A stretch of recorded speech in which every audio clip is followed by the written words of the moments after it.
Hi friends, இன்னைக்கு capturing அப்படின்ற வார்த்தைக்கு தமிழில் என்ன சொல்லுவாங்கன்னு பார்க்கலாம்.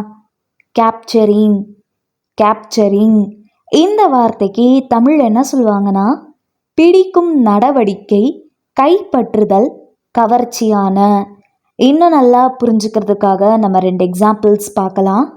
First example, capturing the essence of the moment is crucial in photography. புகைப்பட கலையில் தருணத்தின் சாராம்சத்தை பிடிப்பது முக்கியமானது. Second example, the artist excels in capturing emotions on canvas. ஓவியர் கேன்வாஸில் உணர்ச்சிகளை பிடிப்பதில் சிறந்தவர். இன்னொரு வீடியோவில் வேறு ஒரு ஆங்கில வார்த்தைக்கு தமிழில் என்ன சொல்லுவாங்கன்னு பார்க்கலாம். அது வரைக்கும் பை.